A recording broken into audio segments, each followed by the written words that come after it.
Punto de la tarde, amigos, ¿cómo están? Bienvenidos a Cuerpo Médico. Sara, ¿cómo estás? Bienvenida. Pues contenta como siempre, Jenny, de poder acompañar a nuestro país y darle información que esperamos pues que siempre les sea de gran utilidad. Claro que sí, importante información para cuidarnos todos y estar siempre bien de salud. Si arrancamos Cuerpo Médico.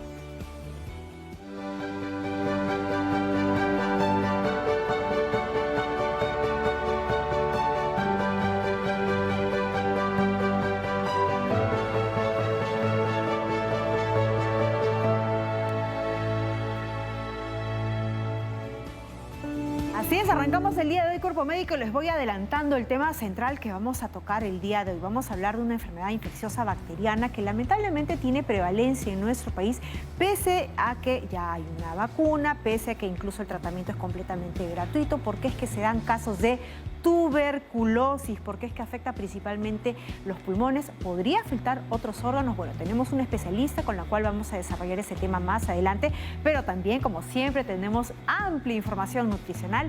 El día de hoy, Sarita Abusabá, nuestra nutricionista, nos va a hablar de algo que de repente a usted le encanta tanto como a mí, el dulce y el azúcar. ¿Cuántos tipos de azúcar hay? Bueno, eso lo va a detallar hoy en un momento de nutrición con Sara Abusabá. Adelante.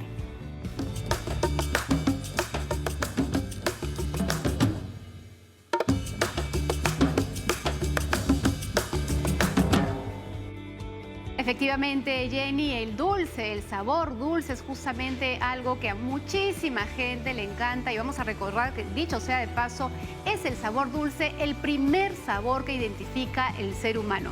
¿Será que a partir de ahí, que ese sabor dulce trasciende, digamos, en el tiempo? Pues tiene mucho que ver con durante el primer año de vida, sobre todo los segundos 6 meses de vida, qué cantidad de alimentos de sabor dulce se le está dando a ese bebé y por supuesto más aún de la infancia. Pero el día de hoy queremos aprender a diferenciar, a conocer un poquito más los tipos de azúcar, porque incluso dentro de una dieta saludable podríamos incluir hasta 3 cucharaditas de este azúcar en, por ejemplo, las bebidas o líquidos en general que estamos consumiendo. Obviamente quiero recalcar que nuestro cuerpo no necesita azúcar añadida como las que hoy vamos a presentar, pero es evidente que la gran población consume y es importante estar bien informados.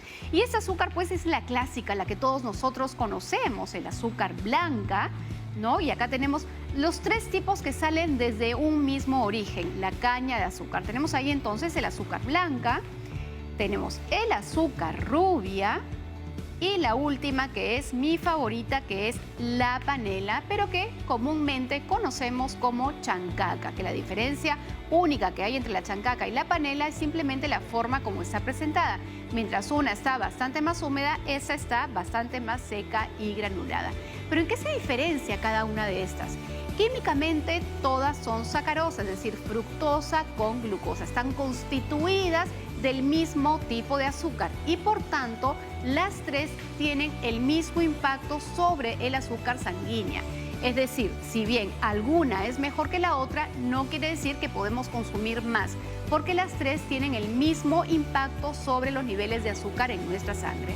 Pero la diferencia radica realmente en el procesamiento.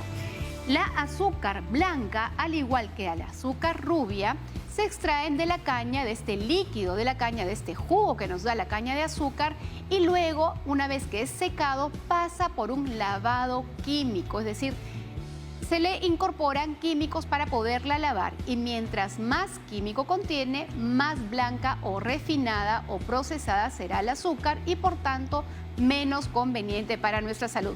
¿Qué es lo que se le va quitando a este azúcar? Justamente la pequeña cantidad de vitaminas, minerales o proteínas que pudiera contener. Hay que recordar que la caña de azúcar no es un no destacan estos nutrientes, lo que destaca es el azúcar en sí misma. Pero mientras más lavada, más químico tiene. A diferencia de la panela o la chancaca, donde se obtiene solamente a partir de un proceso físico, es decir, un secado, y yo tengo básicamente el azúcar íntegro, completo. Por eso es que también se le llama azúcar integral. Así que en esta primera parte quiero que se queden con que estos 3 tipos de azúcar vienen del mismo origen, que es la caña de azúcar.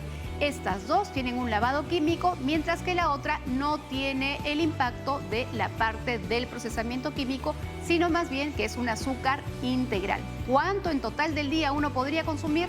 Les recomiendo no superar las 3 cucharaditas, aunque la Organización Mundial de la Salud admite un poco más, pero que en realidad están camufladas en alimentos procesados que tal vez no estamos contabilizando. Así que 3 yo creo que sería lo máximo adecuado. Perfecto, Sara. Lo mismo que ocurre con la sal, muchas veces no solamente es las cucharaditas que uno coloca, pues en este caso, no sé, a su jugo, bebida, café, leche, sino las que están camufladas en otros productos que las tienen dentro. Más adelante te voy a preguntar a propósito si es que las tienen las 3 del mismo origen, si es que endulzan por igual. Pero eso viene más adelante, claro así que no se la pierdan. Así vamos a entrar de lleno al tema de hoy, tuberculosis, esta enfermedad que es altamente contagiosa porque es que todavía tiene prevalencia en nuestro país.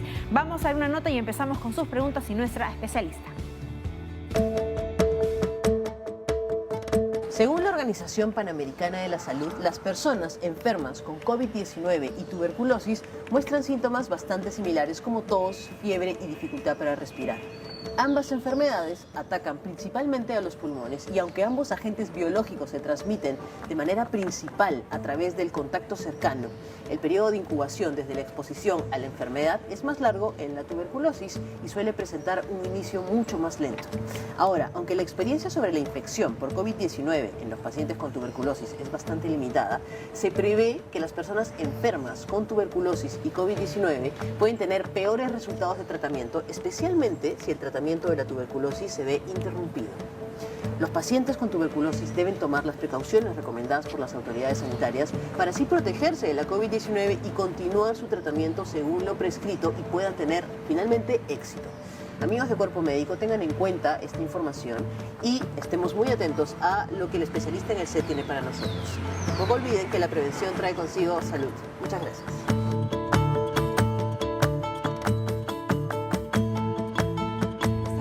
Que hay prevalencia, prevención, palabra mágica a la que siempre reiteramos todos los días en Cuerpo Médico. Vamos a presentar al especialista que el día de hoy responde todas sus preguntas. Estamos ya con la doctora Julia Ríos Vidal. Ella es directora ejecutiva de Prevención y Control de Tuberculosis del Ministerio de Salud. Estamos con la especialista en el tema. Doctora Ríos, bienvenida a Cuerpo Médico. Qué gusto tenerla con nosotras. Gracias por la invitación, encantada de estar acá. Doctora, antes de empezar con las llamadas que ya están entrando muchísimas, ¿por qué es que aún continúa pues la prevalencia en nuestro país tomando en cuenta que hay una vacuna que se coloca pues de niños, ¿no? La BCG tengo entendida, incluso el tratamiento es completamente gratuito, la cubre el Estado? Lo que pasa es que la tuberculosis es la enfermedad por excelencia que tiene determinantes sociales que tenemos que trabajar a la par de dar, de dar un buen tratamiento o de tener la vacuna de BCG que, bueno, no nos protege de la enfermedad, pero sí nos protege de hacer enfermedad severa por tuberculosis, ¿no? Como el COVID, que la vacuna no protege de enfermedad severa. Claro que sí. Pero tiene mucho que ver con determinantes sociales. Entonces, ¿cuáles son los factores de riesgo entonces, doctora? Bueno, clásicamente las personas dicen si estás mal alimentado, te va a dar tuberculosis, pero hasta cierto punto es verdad y hasta cierto punto no, porque muchas personas con muy buen estado nutricional pueden enfermarse por tuberculosis. Tiene que ver mucho también con el tiempo que mantengas en contacto con la persona que está enferma. Generalmente el riesgo es mayor cuando estás más de 6 horas diarias con la persona que está enferma por tuberculosis. Si el contacto se realiza, supongamos, en un ambiente muy cerrado en el que no hay ventilación cruzada. Tal cual como el COVID. Exactamente. Si no hay ventilación cruzada, si no hay buena iluminación. En realidad las infecciones respiratorias en general tienen la misma transmisión COVID y tuberculosis, ¿no? O sea, estornudar, hablar, escupir, cantar. Exacto, exacto. Lo único que en la tuberculosis se requiere un mayor tiempo de contacto con la persona, ¿no? El COVID es mucho más virulento, mucho más agresivo y la transmisión es mucho más rápida. Perfecto, vamos con una primera consulta, vamos al Twitter rápidamente, ahí está una consultita. Soyla Campos le pregunta, doctora, tengo un familiar en casa con TBC, si se comparten utensilios de cocina como platos y vasos, mi familia y yo corremos el riesgo de contagiarnos a propósito de pacientes ya diagnosticados con TBC. Antiguamente se hacía eso, de separarlo, de Ajá. separar los platos, los vasos, pero ahora en los nuevos estudios se ha determinado que eso no es importante, ¿no? O sea, no se transmite porque tú laves un cubierto, o sea, que se Claro, usamos el mismo cubierto, el mismo digamos, pero cubierto. está lavado. Claro, por ahí eso no es. hay ningún problema. El problema es el contacto cercano, ¿no? El estar con la persona sin mascarilla y estar en un ambiente cerrado donde no hay ventilación cruzada. Me refiero a ventilación cruzada donde hay una puerta o una ventana por la Donde cual entra. entra el aire y sale, ¿no? Ese es el mayor riesgo, pero no tanto por el uso de utensilios De los mismos de cocina. utensilios, Ajá, sí. platos, vasos, siempre y Exacto. cuando evidentemente sea pues la higiene, ¿no? La limpieza. Por supuesto. sí. Perfecto, muy Sí. bien. Vamos a ahondar en esos temas también, pero vamos con una primera pregunta. Llega desde Coma. Ayumi, gracias por llamar. Doctora, un familiar este último mes ha bajado bastante de peso y ha perdido el apetito. No presenta tos actualmente. Él podría tener TBC. Gracias. Perfecto. Síntomas, doctora, Sí. ¿cómo eso englobamos? El principal síntoma de la tuberculosis viene a ser la tos. ¿No? El 80% de los casos, más del 80% de los casos es TB pulmonar. También hay TB en otras partes Órganos. de órganos, pero es menos frecuente, ¿no? En todo caso, la persona que ha bajado de peso y tiene un poco de malestar, son múltiples los síntomas, no hay que Pueden pensar ser solamente... muchísimas enfermedades, Muchísimas ¿no? enfermedades. Bajón Puede de ser peso. cualquier enfermedad infecciosa, puede ser VIH, puede O ser inmune, TB, ¿no? o inmunológica, por supuesto. Entonces, el principal síntoma es tos. Tos, antes se decía 15 días, nosotros ahora estamos actualizando la norma técnica y según los últimos estudios, en zonas de alto riesgo como Lima, bueno, y casi todo el Perú, con 10 días de tos ya uno puede pensar en tuberculosis, ya no hay que esperar hasta los 15 días. Perfecto. Los síntomas que aparecen después, como pueden ser sudoración nocturna, fiebre, que bote sangre por la boca y todas esas cosas, ya son síntomas tardíos. Es cuando la persona ha tenido Cuando ya ya avanzó. mucho tiempo con tos, ¿no? Ajá. O sea, Y es la una baja de bacteria peso. que por lo general ataca principalmente los pulmones y por eso origina estos tos bastante fuertes. Con flema, sin flema, doctora. Esto Mira, es generalmente la tos es distinto. productiva con flema, Ajá. pero según la idiosincrasia nuestra de los peruanos, muchas veces yo he trabajado muchos años con pacientes con tuberculosis y tú le dices, tu tos es ¿cómo es tu tos? Y te dicen, es tos seca, pero la flema se queda adentro, no la saco. Ajá. Entonces es una tos productiva, pero como no pueden expulsarla, la consideran Claro. seca. Entonces nosotros en realidad, con que tenga tos por más de 10 días ya hay que pensar en tuberculosis, ¿no? Perfecto, y nos va a decir incluso cuál es el paso a paso que debemos de seguir tomando en cuenta que el tratamiento es gratuito. Vamos antes con una consulta que ha llegado Ok. por WhatsApp, vamos a escucharles un audio, a ver si la escuchamos ya. Hola, buenas tardes. Siempre tengo carraspera y a veces tengo como, no sé, me pareciera que tengo flema y toso, pero no hay nada y tampoco es ninguna infección. ¿Puede ser un síntoma de tuberculosis? Perfecto, doctora, y eso le sumamos. Uno puede estar con este malestar muchísimo tiempo, o sea, ir arrastrando TBC por años y Claro, ¿ni enterado? no, es así. porque no, en 2 o 3 meses en realidad te sientes tan mal que ya comenzarías a tener dificultad respiratoria, fiebre, baja de peso, que haría que vayas al médico. Ahora, si es una cosa crónica como lo que él refiere, que es una garraspera, ese tipo de cosas, yo creo que es dentro de los exámenes auxiliares que le van a pedir una prueba de esputo. Pero yo más pensaría en una enfermedad de tipo respiratoria, ¿no? Una alergia, faringitis alérgica, una bronquitis o un asma leve, ¿no? Perfecto. Que es tan frecuente acá en Lima. Tomando en cuenta la humedad. Doctora Ríos, y ahora, ¿qué hacer? Tengo tos persistente desde hace 10 días, es más, me empieza a doler el pecho. ¿Qué debo hacer? ¿Cuál es el paso a paso para justamente yo ser detectada, diagnosticado, de repente, pues, que me confirmen o no si es que tengo TBC, tuberculosis?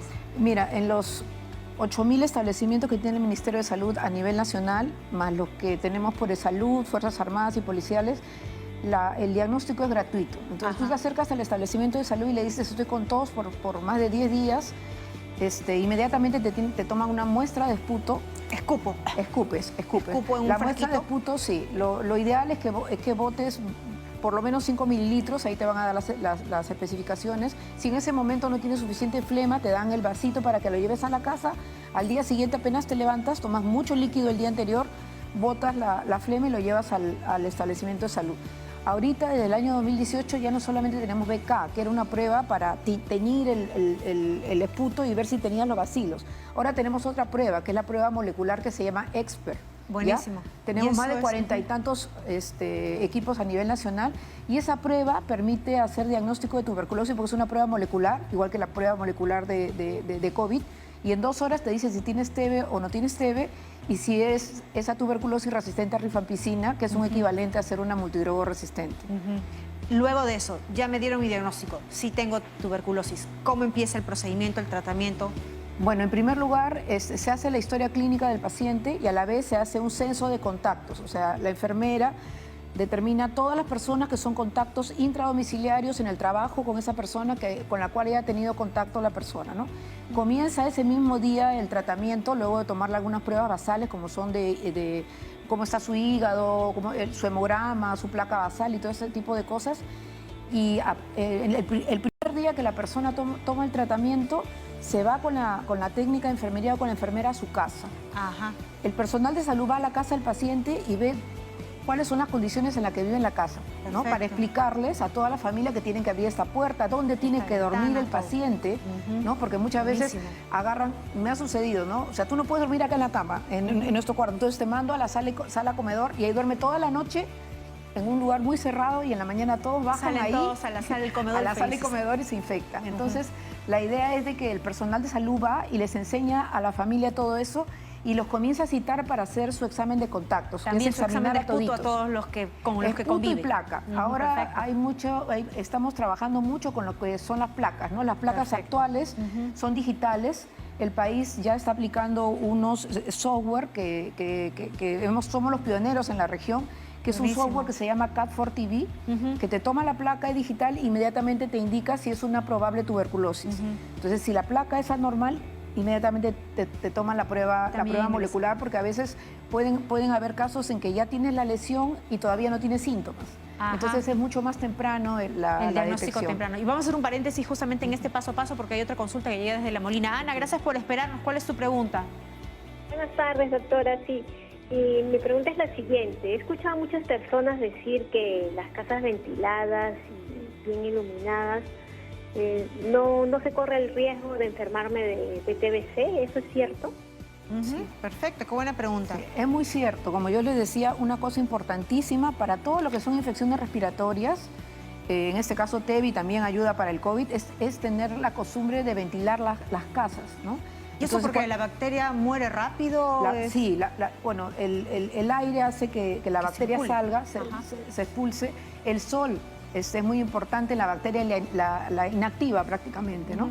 Entonces es muy importante eso, y no solamente en las casas, en los micros, en el transporte urbano. O sea, yo siempre les decía eso a todos mis pacientes, si subes al micro, abre las ventanas, abrígate tú bien, pero abre tus ventanas porque es la mayor protección.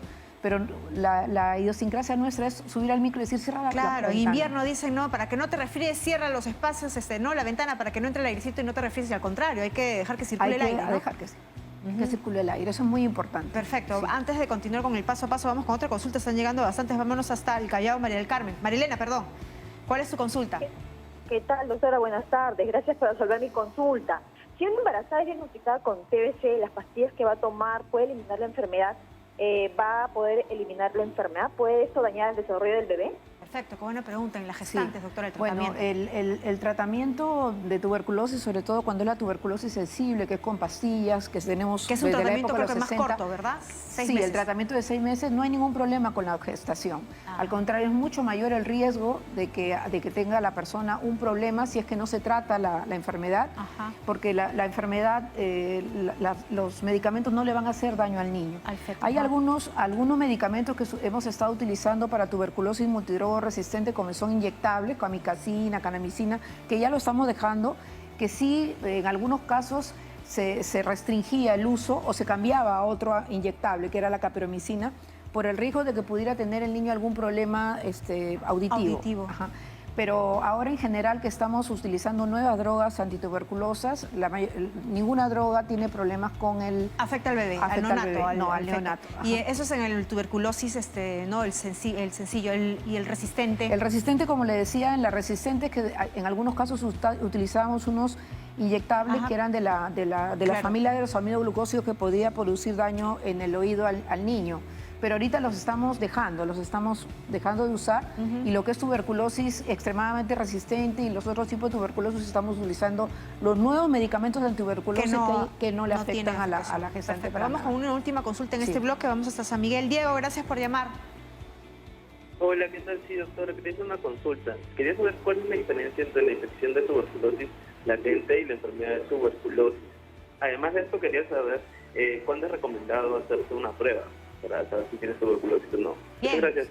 Sí, la primera parte... La primera era, ¿no?, en relación a la tuberculosis latente y la tuberculosis. Ah, ok. Ya, lo que pasa es que cuando nosotros estamos en contacto con una persona con tuberculosis, el virus entra, el bacilo, porque es un bacilo, es una bacteria, entra a nuestro organismo y produce lo que se llama infección. O sea, el bacilo bacteria. entra y si nosotros no tenemos buenas defensas, como sucede con ese bacilo nos va a producir enfermedad. Claro. Pero si tenemos buenas defensas, las defensas lo van a inactivar. Pero puede estar dormido aquí. Está dormido. A eso se llama infección latente. La tenemos ahí, ¿no? Y mientras que nuestro sistema inmunológico sea fuerte, la enfermedad no va a aparecer y lo podemos tener de por vida. Yo estoy con infección latente, que eso se verifica por una prueba que nosotros tenemos que se llama el PPD, desde antes que estudie medicina y nunca me ha dado. Ahora, si una persona tiene infección latente y le da VIH, supongamos, baja su sistema, baja su defensa, terriblemente. o si se enferma de diabetes o se aparece la diabetes y no controla la enfermedad, puede aparecer la tuberculosis, ¿no? Entonces son como dos pasos, infección latente y de ahí pasa esa enfermedad tuberculosa. Y lo que dice la data, antes de irnos a pausa rapidísimo nada más, es muy probable que la mayoría de peruanos tengamos esa bacteria alojada. Es muy probable, ¿no? Hace muchos años que el Instituto Nacional de Salud no hace un estudio de lo que es prevalencia de infección tuberculosa, pero se considera que una persona pasados los 14 años, el 60% de la población peruana ya está infectada. Podría tenerla, por eso con mayor razón, hábitos de vida saludable. Vamos a hacer una pausa, doctora, ¿qué le parece? Regresamos, estamos hablando de la tuberculosis, no se mueva.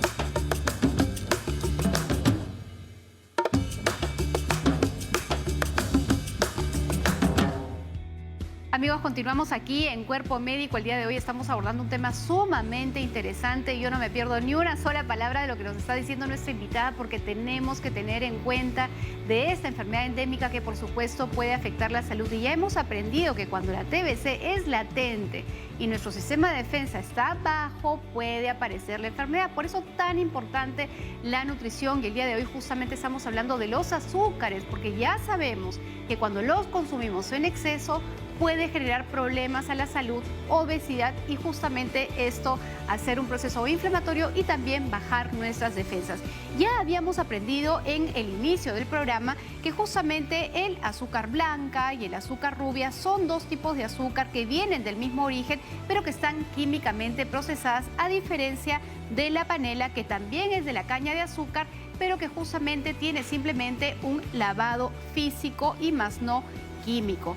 Pero ¿qué pasa con estos otros azúcares? Uno que es cada vez más popular es justamente el azúcar de coco. El azúcar de coco, tan igual como la panela y las otras fuentes de azúcar, están constituidas de lo mismo, glucosa y fructosa. Por tanto, el hecho que venga del coco no significa que sea más saludable y que podamos consumir más cantidad.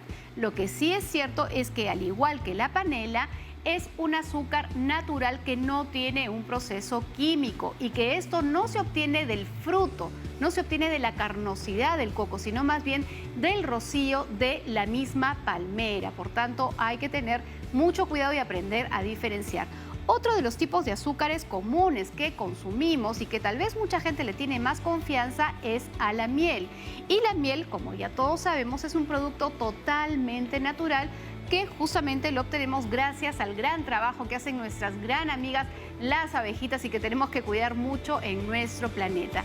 ¿En qué se diferencia la miel del resto de azúcares? Nuevamente, está constituido principalmente también de fructosa y glucosa, pero a diferencia de las anteriores tiene una mayor concentración de vitaminas, de minerales y de componentes activos que al parecer tienen beneficios a la salud. De hecho, los azúcares en general suelen ser buenos conservantes en los alimentos y tal vez la miel podría tener también un efecto antibiótico en nuestro organismo. Muchas personas cuando están, por ejemplo, con procesos respiratorios o incluso tienen flemas al propósito de la TBC, la gente suele decir, bueno, voy a tomar la miel y esto va a ayudar a eliminar mis flemas, cosa que no es tan así y por favor, si bien es cierto, existen, digamos, recetas caseras que pueden ser beneficiosas, los alimentos no tienen una capacidad curativa, tienen un impacto nutricional que mejoran todo nuestro organismo y nos prepara para estar más, digamos, saludables y fuertes frente a un proceso de enfermedad como lo es también la tuberculosis. Así que Jenny, ya lo sabemos, siempre cuidando y no exagerando con la cantidad de alimentos que estamos consumiendo. Sara, se quedó una pregunta en relación a los que tienen el mismo origen, ¿no? Tengo entendido la rubia, la blanca y la panela. ¿Endulzan por igual? Hay una ligera diferencia. Lamentablemente, mientras más refinada, endulza más, pero ahí el problema mayor es que esta percepción de dulce, ya lo he explicado antes, tiene un efecto similar a una conducta adictiva, es decir, cada vez el cuerpo quiere más dulce. Por tanto, hay que aprender a bajar nuestro umbral de dulzor y por favor no exceder las 3 cucharaditas en total, ya sea de azúcar de coco, de miel o de otro azúcar que pudiera ser también natural. Entonces, ¿qué sería la recomendación, Sara? Si tengo que echarle 3 cucharitas de rubia o una de azúcar blanca, ¿cuál sería lo mejor? De hecho, el azúcar rubia en relación a la blanca es mejor porque tiene menos químico. Claro. ¿Sí? Pero si yo tengo que hablar de endulzar igual. No necesariamente, no hay que utilizar mayor cantidad. Pero si yo quiero buscar, digamos, cuál de estas es más amigable para mi salud, probablemente la miel sea la más amigable. Solamente un poquito, que va a endulzar más. Muchísimas gracias, Sarita, quedó súper clarísimo y está, no hay que abusar de estos dulces, ni mucho menos pues del azúcar. Pero ahora sí, Sarita, te quedas con nosotros para seguir conversando con la doctora Ríos porque está interesante el tema de la tuberculosis.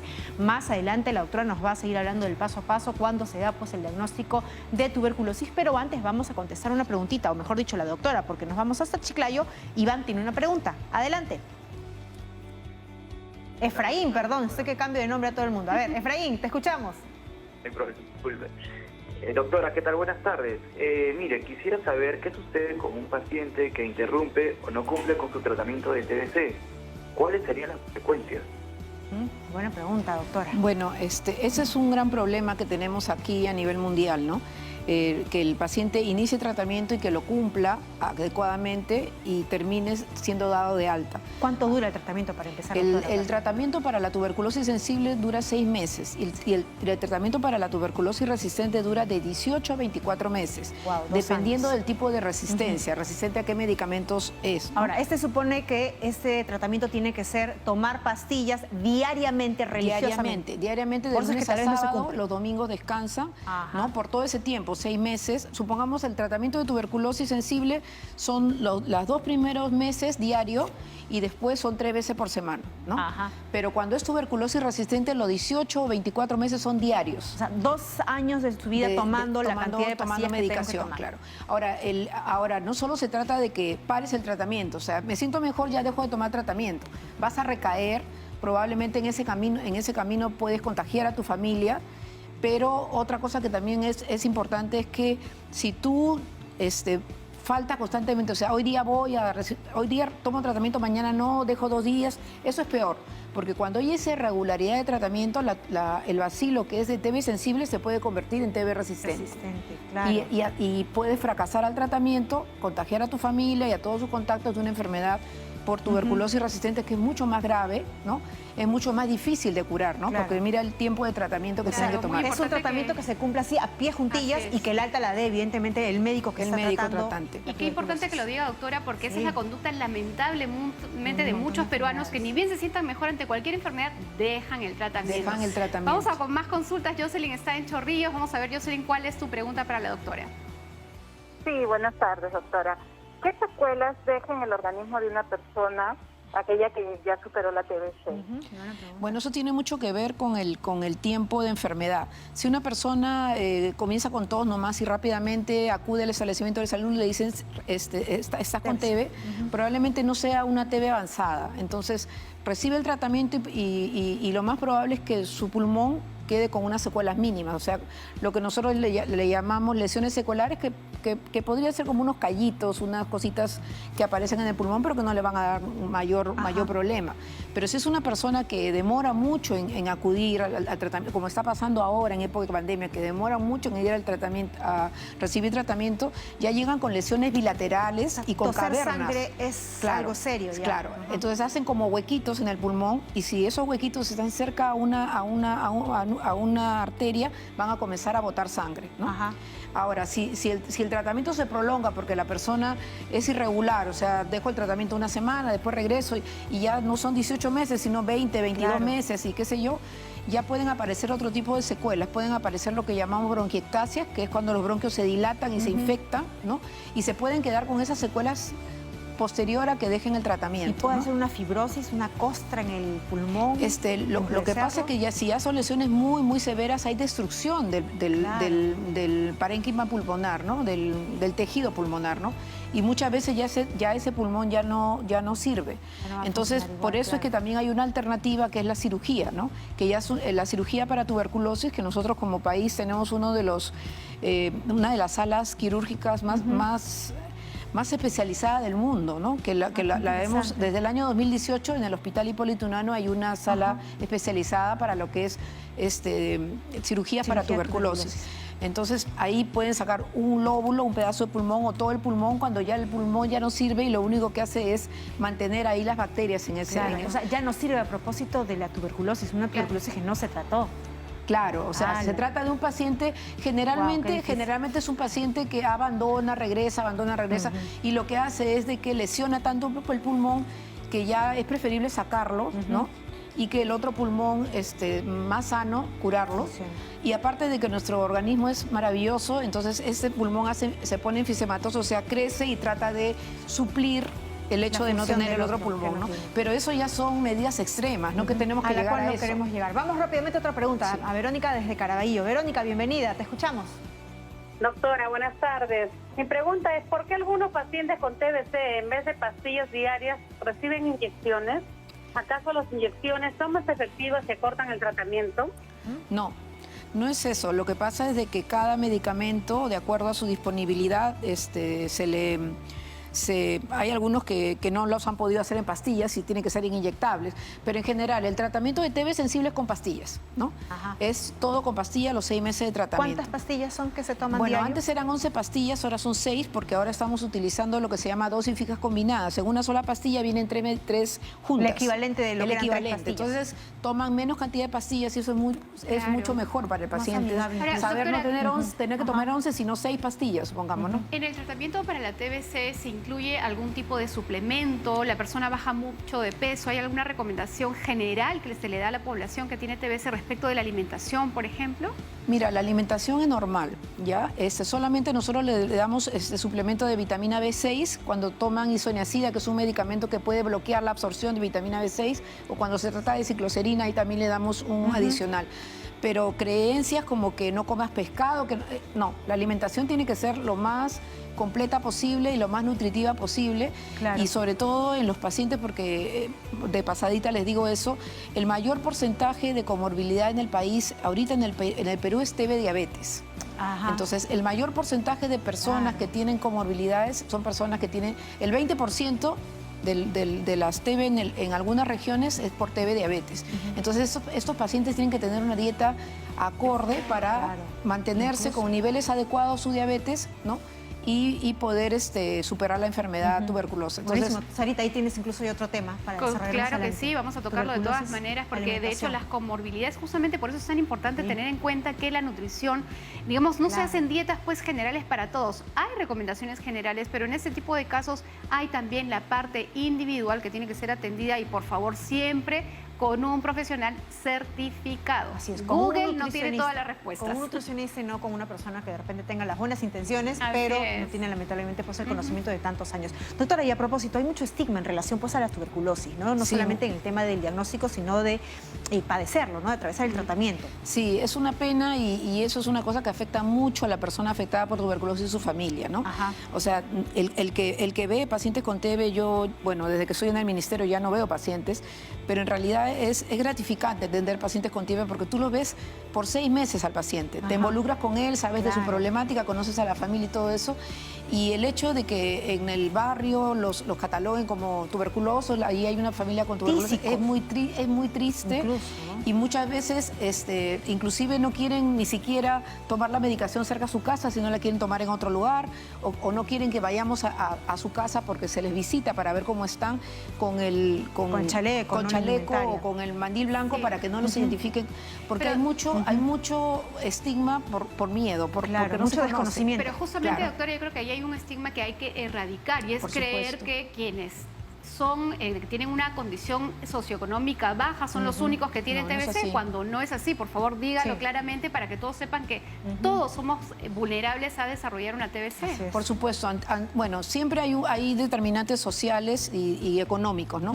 Pero actualmente tenemos tuberculosis en todos los estratos sociales y sobre todo si está asociado a lo que es diabetes, ¿no? Ustedes saben que hay muchos gorditos, los síndromes metabólicos son todos los días y estas personas, independientemente del estrato socioeconómico, se enferman por tuberculosis porque la diabetes que no se controla baja la defensa, ¿no? Todo tiene que ver con defensas.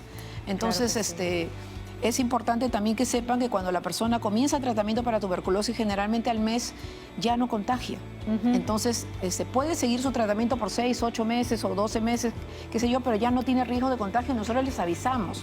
O sea, nosotros los tenemos muy controlados y avisamos a la familia cuando él ya puede regresar al colegio, ya puede regresar a sus labores, y no hay riesgo de contagio para el resto de personas. Pero hay mucho estigma y mucha discriminación que lo mantienen por años, ¿no? Que hay mucho desconocimiento, doctora, ¿no? Y donde hay mucho desconocimiento van a entrar muchas creencias. Y a propósito, doctora, la manera pues de erradicar la desinformación es justamente también espacios como este y las campañas.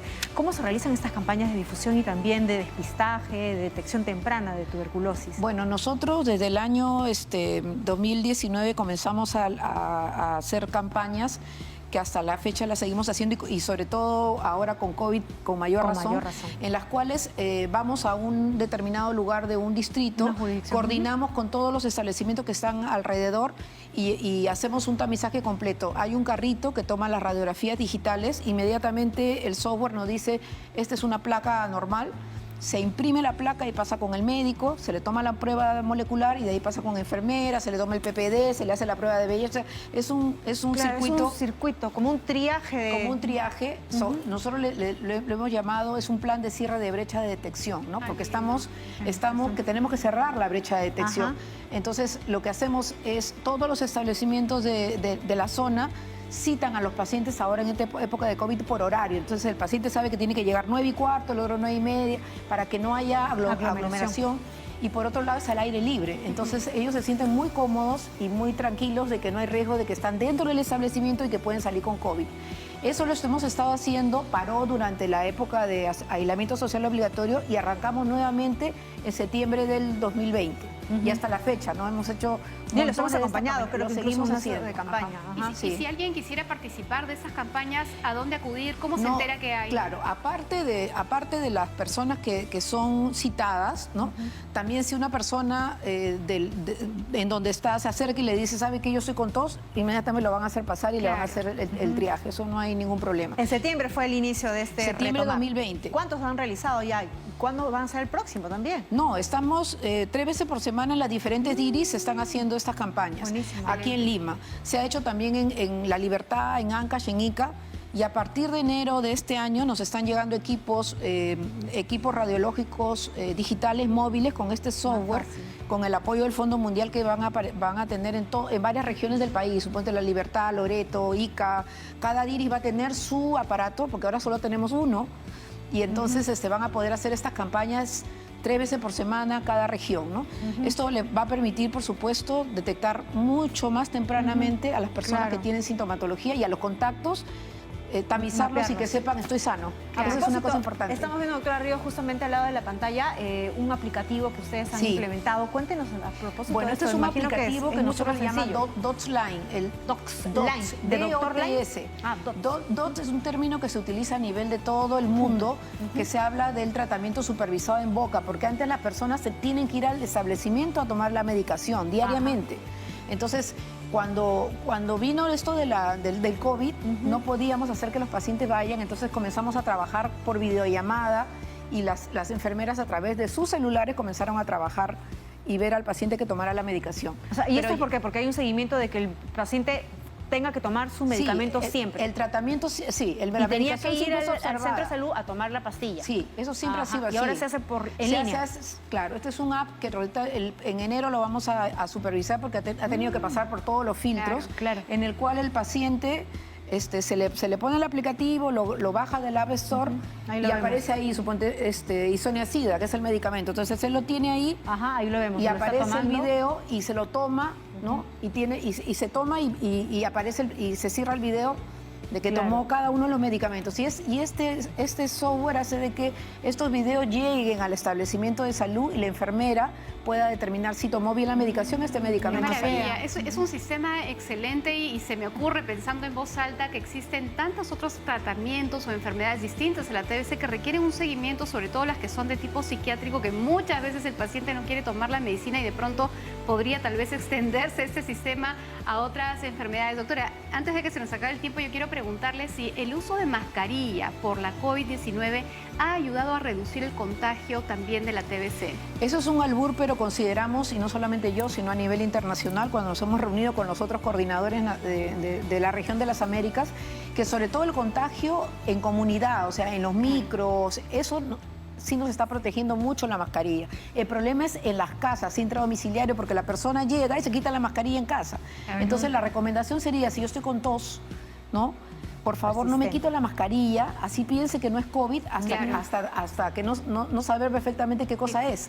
Porque la mascarilla te protege de muchas cosas, desde un resfrío común hasta el COVID y en el medio tuberculosis. Por un mínimo entonces, entonces sí, nosotros pensamos, ha habido una disminución terrible de los casos de tuberculosis por el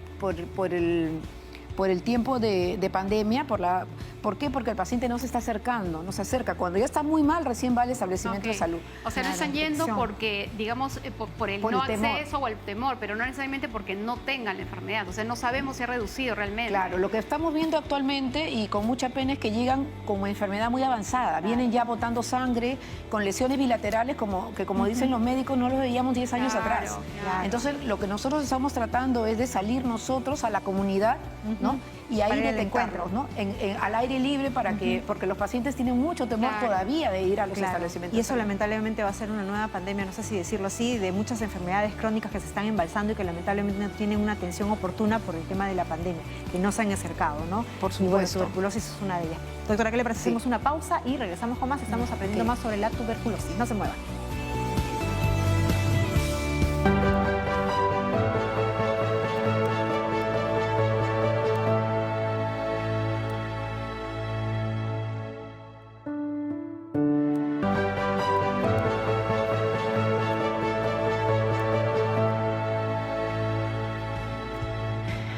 Estamos aprendiendo más sobre la tuberculosis. Doctora, justamente hablábamos de los exámenes que se hacen y en específico uno en especial, a los niños. No sé si lo tenemos ya en imágenes para que usted nos lo pueda explicar ahí.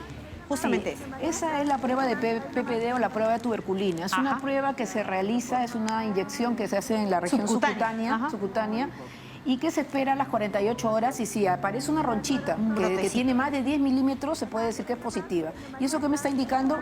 Que esa persona está infectada, o sea, que tiene TB latente, que el germen ha ingresado, pero que su defensa lo pueden tener ahí, o que tiene la enfermedad, ¿no? Pero como en el país la mayoría de personas adultas ya tenemos la infección, esta es una prueba que se utiliza sobre todo para determinados grupos, para los menores de 5 años de contactos de tuberculosis, para las personas viviendo con VIH y para los trabajadores de salud. Porque los trabajadores de salud tienen muchísimo más riesgo de hacer enfermedad tuberculosa que el resto de personas. O sea, si baja su sistema inmunitario, podría hacer una tuberculosis. Podría bajar, claro. ¿Y cuáles son las zonas de mayor riesgo de contagio? ¿Dónde está más concentrada la TBC? A nivel nacional, Lima y Callao tiene el 60% de los casos de tuberculosis sensible, 70% de los tuberculosis MDR y casi el 86% de las extremadamente resistentes. O sea, Lima y Callao es la mayoría de casos. ¿Qué otras regiones también tenemos? Tenemos Ica, tenemos Loreto, tenemos La Libertad, Tacna, que ha aparecido el año pasado como zonas muy, muy rojas. Y también tenemos algunas intermedias como Ancash, Piura, ¿no? Otras regiones. En general, las regiones que son del nivel andino tienen menos casos, ¿no? Así menos prevalencia. prevalencia. Supongamos Huancavelica, Cajamarca, Apurímac, a pesar de ser zonas de alta pobreza, no tienen muchos casos y eso es debido muchas veces a que no viven en hacinamiento. O sea, son personas que viven en caseríos muy alejados y que, bueno, probablemente también la alimentación sea diferente. La tuberculosis es una enfermedad de grandes ciudades, entonces donde la alimentación es buena, la comida es no es saludable. Y estamos aglomerados. Y estamos aglomerados, tomamos más, fumamos más y los micros van repletos. Entonces todo eso conlleva mayor transmisión. Perfecto, doctora. Para ir cerrando este tema tan interesante que nos comprometemos a volverlo a tocar en próximas ocasiones, por favor, recomendaciones a todas las personas que nos están viendo. Bueno, en primer lugar, seguir usando la mascarilla. Para nosotros realmente la mascarilla es una cosa que nos ayuda muchísimo. Yo creo que la transmisión a nivel de transporte público ha disminuido mucho todo lo que son infecciones respiratorias y lo que es tuberculosis, ¿no? En segundo lugar, si tienes tos por más de 10 días, ¿no? Acude inmediatamente al establecimiento de salud, puede ser tuberculosis. ¿Dónde? ¿A qué establecimiento? A cualquier establecimiento, desde la posta 1, 2, la más chiquitita que tengas cerca de tu casa. La más cerca de mi casa. Allí, en todo lugar, te toman la prueba de esputo y la prueba de esputo es gratuita, ¿no? Gratuita. Y de acuerdo a eso te hacen BK de esputo o te hacen la prueba de molecular, que es el expert, ¿no? En tercer lugar, si tienes un niño que es contacto de una persona con TB y comienza con decaimiento, baja de peso, fiebre, puede ser que inclusive no tenga tos y puede ser que se enferme por tuberculosis. Eso es un tema que yo creo que sería importante que traiga acá un experto, porque la tuberculosis en niños se presenta de forma diferente y puede producir meningitis tuberculosa que lo deja con secuelas terribles para toda la vida. Puede no toser. Puede no toser y tener la enfermedad. Y por último, si eres diabético, si eres una persona con VIH o tienes una enfermedad crónica, tomas corticoides, que no dejes el tratamiento porque eso baja tu sistema inmunológico y puedes enfermarte de tuberculosis, que es una enfermedad que nos sigue a través de los años y todavía tenemos que luchar mucho contra ella en el Perú. Doctora, si no me trato la tuberculosis, si no me trato esta tos, ¿a dónde puedo llegar? A morir. Puede originar la muerte. Muerte, claro. Hay más o menos 1.200 personas han fallecido en el año 2020 por tuberculosis, ¿no? Eso es de los 20 y tantos mil casos, 25.000 casos que hemos tenido, 1.200 han fallecido. Y no solamente es que falleces, sino que en el camino dejas a muchas personas infectadas. A tu familia, a las personas que más quieres, puedes dejarlos con tuberculosis. Perfecto, doctora, ha quedado muy claro. Muchísimas gracias. Hemos estado con la doctora Julio Rivas Vidal, directora ejecutiva de Prevención y Control de Tuberculosis del Ministerio de Salud, y nos comprometemos a tener una conversación prontamente, una vez más, con la doctora Rivas para saber cómo es que va avanzando esta campaña que se ejecuta periódicamente en nuestro país. Vamos a hacer una última pausa y regresamos con más. No se mueva.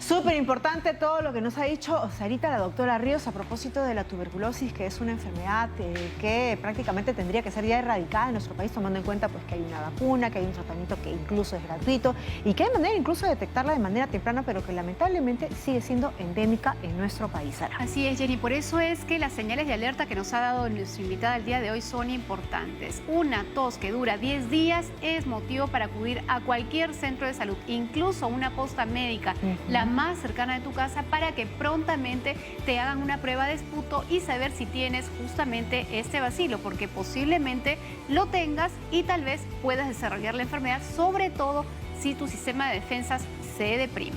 Ya nos ha dicho incluso la doctora Ríos de que por una situación de idiosincrasia, incluso territorial, es muy probable que en nuestro país el grueso de la población tengamos alojada esta bacteria, este bacilo de Koch, pero que no esté en alerta, o mejor dicho, no esté activada, porque evidentemente estamos bien de salud y bien con nuestro sistema inmunitario. En todo caso, las personas que tienen el sistema más deprimido, el sistema inmunitario, de repente tengan una enfermedad crónica, tiene que tener mayor cuidado, y mantener estilos de vida vida saludable. Una buena y correcta alimentación evidentemente nos va a garantizar, Sara. Totalmente eso, Jenny, es importantísimo. Como bien has dicho, se estima que el 60% de la población ya tiene consigo este bacilo, es decir, tenemos una TBC latente. Y las enfermedades crónicas no transmisibles, producto, por ejemplo, de los malos hábitos, como bien mencionas, están a flor de piel de muchísima gente en nuestro país. Si tú tienes ese bacilo en tu cuerpo y de acá a un tiempo desarrollas, por ejemplo, una diabetes, puedes también despertar a ese bacilo y desarrollar la enfermedad. Cosa que si no se detecta a tiempo o en todo caso no se trata oportunamente, puede generar serias complicaciones, no solamente en adultos, sino también en los niños. Serias complicaciones que incluso nos pueden llevar hasta la muerte, así que no lleguemos a esos extremos. Y por favor, si usted tiene, como bien nos recordaba Sarita, una tos persistente de más de 10 días, acuda al centro de salud más cercano de su domicilio. La prueba es gratuita. Recuerde que el tratamiento también es gratuito. Si usted tiene una tuberculosis, ¿no?, sensible, que le llaman de 6 meses, o una tuberculosis resistente que puede ir de los 18 a 24 meses, el Estado cubre por completo el tratamiento. Y como siempre, la alimentación variada, saludable, en la que Sara incluso nos puede dar un extracto de ello, siempre va a ser la mejor salida, ¿verdad, Sarita? Así es. Una de las cosas que tenemos que tener en cuenta es que en la TBC no hay alimentos prohibidos o alimentos que uno no pueda consumir. A veces uno dice, bueno, tengo una infección o estoy resfriado o tengo TBC y pescado no puedo comer. Es una de las cosas que la gente primero restringe y eso es un error. Hay que comer de todo, obviamente dentro de lo que entendemos por un alimento natural, saludable. Mientras mejor alimentado estés, mejores defensas vas a tener. Y obviamente, mejor alimentado no quiere decir estar gordito. Un gordito no está bien alimentado. Hay que comer de todo, dar preferencia a las frutas y verduras, siempre bien lavadas, siempre lavarnos bien las manos, que eso va a ayudarnos a minimizar la posibilidad de cualquier tipo de infección. Eso es muy importante. Buenos hábitos alimenticios, alimentación saludable, variada y lo más cercano a lo natural, hacer actividad física, descansar muy bien y tener pues chequeos preventivos médicos siempre nos van a tener siempre bien lejitos de las enfermedades, que es como los queremos tener a ustedes siempre. Ahora sí, muchas gracias por su preferencia. Recuerde, Cuerpo Médico va de lunes a viernes de 3 a 4 de la tarde y si usted se perdió alguna parte de este programa o lo quiere volver a ver o lo quiere bajar incluso para mandárselos a sus amigos a través de WhatsApp, si quiere lo puede viralizar. Usted nos encuentra a través del canal de YouTube de TV Perú. Ahí están todos los episodios de Cuerpo Médico. Nos vemos hasta la próxima. Chao.